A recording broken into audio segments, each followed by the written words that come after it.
welcome to the Pearl and the Echo podcast. I am Jim Rajan, and of course, I'm with the lovely Dori Sim, as always. Before we go into Dori's quote, we will start by doing 3 deep breaths, eyes closed or eyes open, whatever you can do. And I was thinking before we just do those breaths the other day when we were counting into them, how my breathing was really fast, and Dori, you were counting it really slow. And I was like, oh my God, but I've already done my 3 breaths. So also, you listener out there, you could think about maybe slowing down and then doing the 3 breaths. So let's take 1 deep, slow breath in.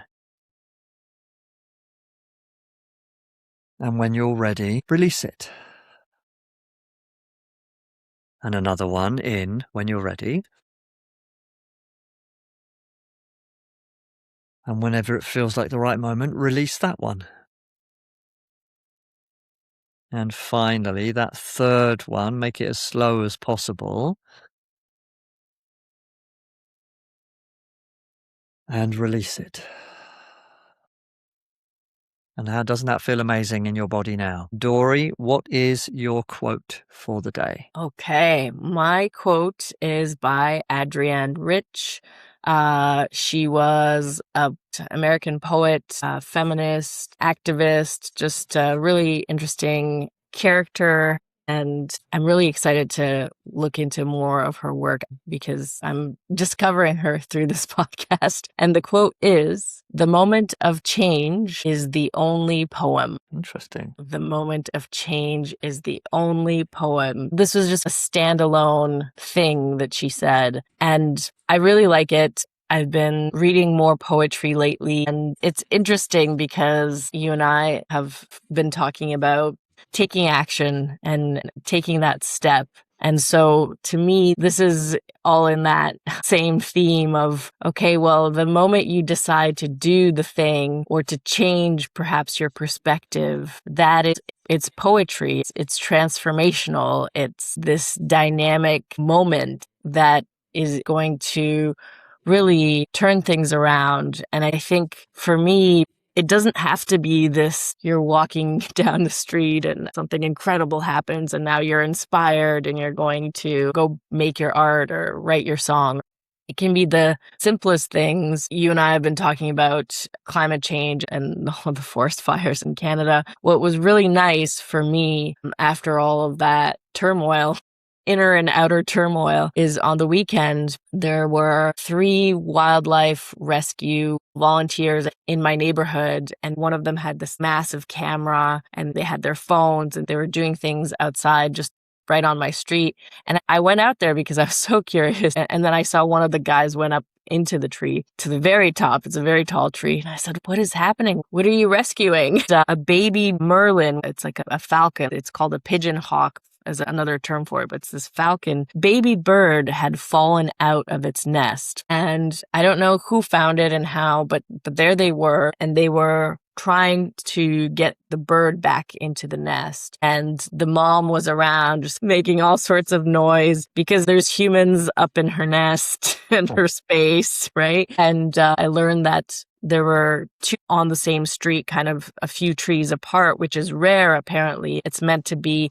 like usually different families will have more of a distance than that between them. And so the thinking was that maybe it's the same mom and there's 2 different nests. The bird was placed back in the nest and all is well and good. And these lovely individuals are going to come and check on it every once in a while to see how things are going. But out of despair, just look outside and it's orange and things are not good and you're seeing all sorts of just destruction and people are fleeing their communities by boat and with no help from government or anything. And then the contrast of that with this baby bird being rescued. And to me, that was the moment of change. I mean, there were a bunch of moments, but it was another moment of change where I was like, yeah, that's beautiful. And that is poetry. And here's a small group of people making a very small change, but it makes a big difference, right? It makes a big difference to the animal population and to making sure that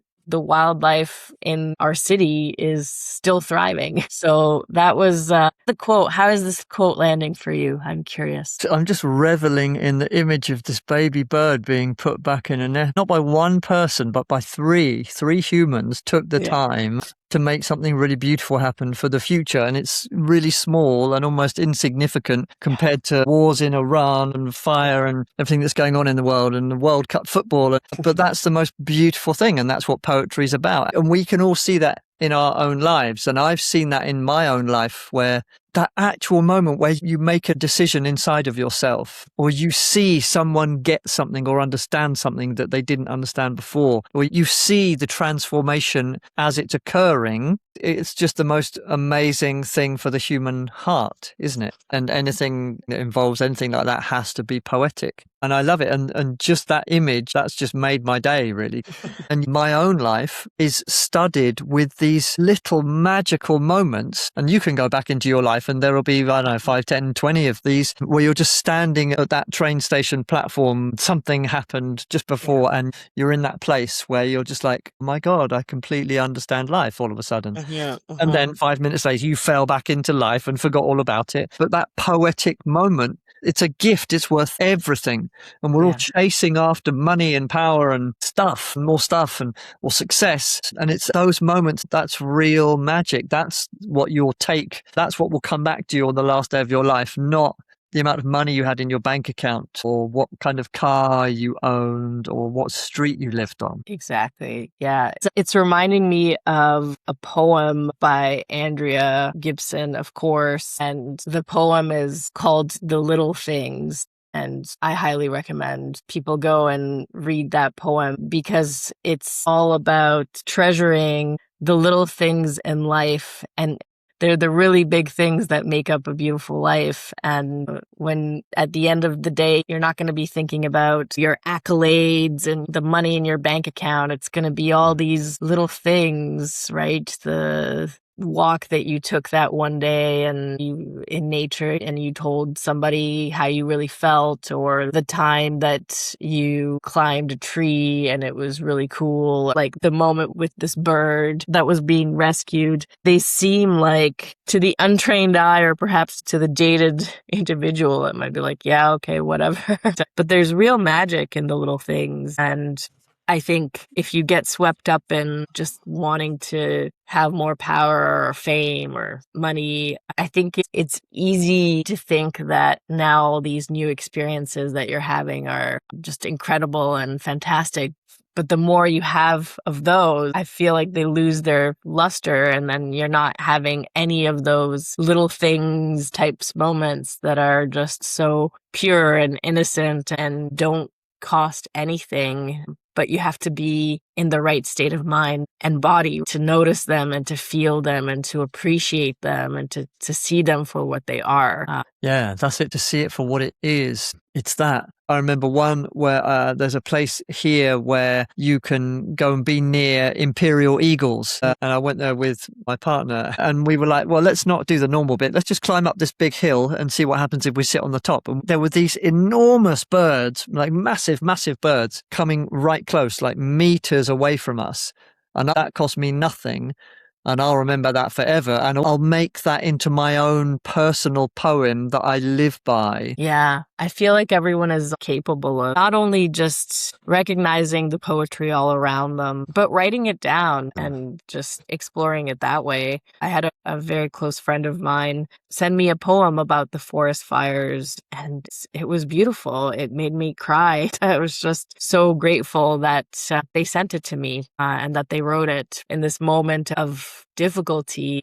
And any moment of difficulty, to choose to make art, I think, is incredible. And I think that's what we should all be doing. Yeah. Yeah, absolutely. But, not to make money and be a famous artist, but because we need that, because it does something amazing to your psyche or energetic field. And we all need that. And yet we've all got our face stuck in a telephone instead, or a computer screen, or complaining about how difficult life is, when actually it's the most beautiful thing. There's a huge difference between waking up, getting out of bed on the wrong side, walking out the front door, slamming it, hearing birds sing and curse at how annoying that is, is, or waking up a bed on the right side, jumping out of the front door, closing it quietly, and just rejoicing in the birds singing.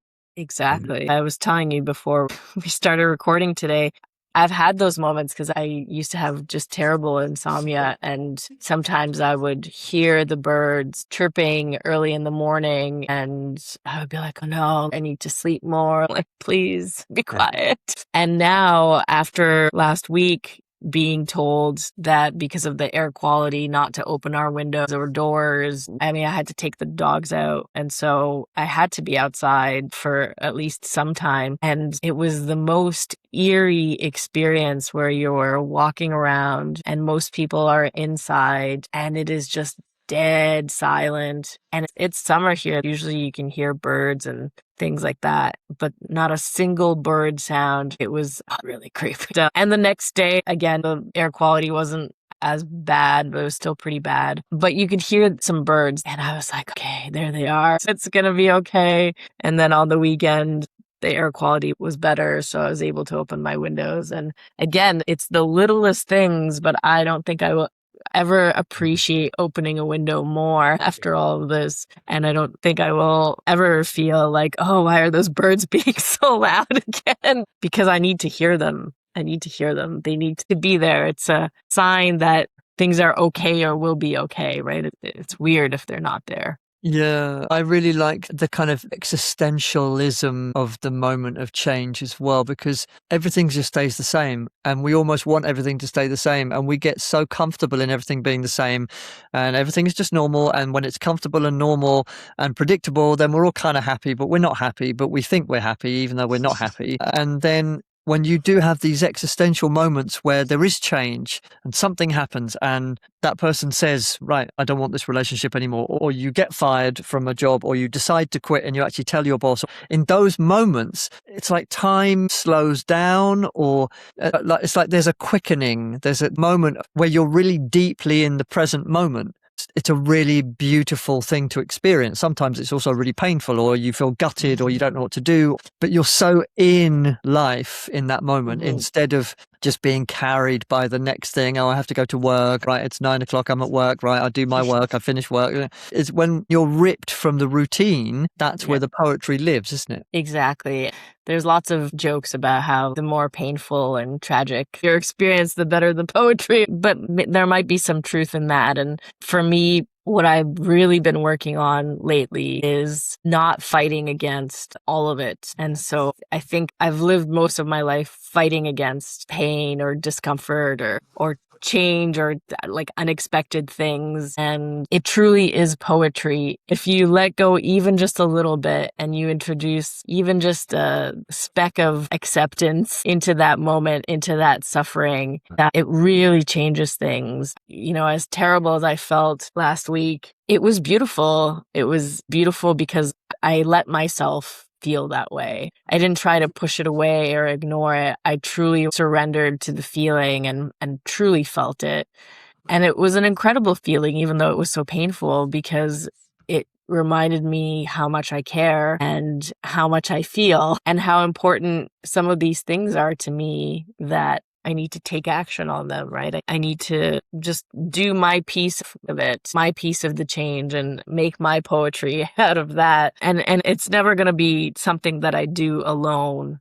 It's going to be for sure like a community thing that I'm thinking about. And I've told a few people about it now because the idea came this weekend of like, hey, well, maybe we do this kind of thing here. And it can be really exciting and be really healing if you just let it happen and observe it happening and accept that it's happening and that it's making you feel a certain way and it's making you have these thoughts, because it will pass, right? You can get stuck in it, but I think the way you get stuck in it by trying to push it away more so than if you just move through it. Yeah. Yeah, that acceptance. There are really beautiful moments in life when we just kind of accept what is and what is there instead of running here or chasing there, all those things that aren't here.